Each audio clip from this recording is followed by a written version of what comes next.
My dance teacher, she came from St Mary's, my primary school, and she's been teaching dance for 40 years. And a lot of that time, a lot of students have left, and she's always said, maybe I should stop, maybe I should give it to someone else, but she never does. She never gives up. She's a very strong woman, and she's always going to be there for someone. She's full of courage, she's full of hope, and she's very inspirational to me.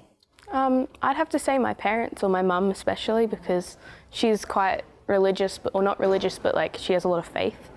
And she's always sort of, and my dad as well, but they've always sort of pushed me to question my faith. And like, I'm only young, I don't know what my faith is or anything like that, but they don't let me settle for less. They always push me to be more than what I am. And like, they want me to be and discover who I am before I go and settle down to be one thing. The examples of Pope Francis and his spirit, the way that he goes out and works with the marginalised, the poor, the needy, those in our community who are struggling, and our youth, and hearing their voice and them coming forward and going, this is what we want in our church, let's listen to them because it's important. And I believe that is the spirit. I have one of my very best friends who's named Allie. She just is so in touch with the Holy Spirit. She has been through a lot in her life, and she has such a strong faith. And it just seems like she really embraces the gifts of the Holy Spirit, and through that comes the fruits of the Holy Spirit in her life. I went to a retreat for about a week, and I didn't know many people there. But this person came up to me during breakfast, and I didn't know them at all. They came and asked my name, and I didn't know they knew my name, and they invited me to come over to the table to eat with them.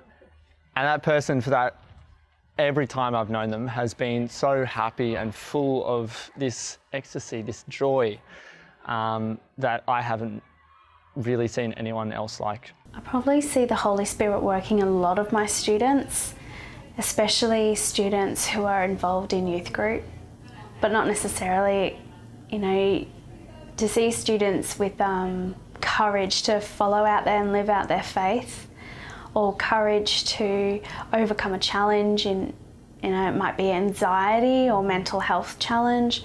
It could be as simple as, struggling to do an assignment or making a choice. I see the Holy Spirit working with them in that they have the strength. Nathalie is one student in grade 11 who's always at church, and she is in our Elevate youth group.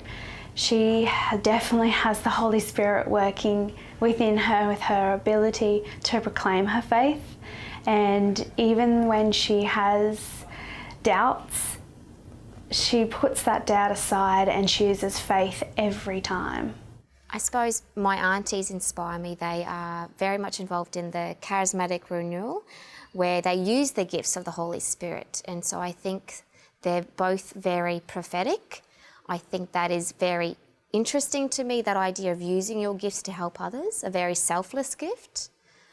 So I find they inspire me. I suppose ACYF was a real eye-opener for me, and seeing Matt Maher and Father Rob Galea up on stage performing songs, and within the lyrics bringing out gospel messages within the lyrics, was a way in which I really could connect with the songs. And when listening to the songs, you could really lose yourselves in the songs because you felt comfortable with the lyrics and the messages within the songs, because they were Jesus's actions and words. So I have a friend who I think is the holiest person I've ever met in my whole life. She's authentic, she's absolutely faith-filled, she's absolutely a person for other people, and she's the greatest role model I've ever had in my whole life.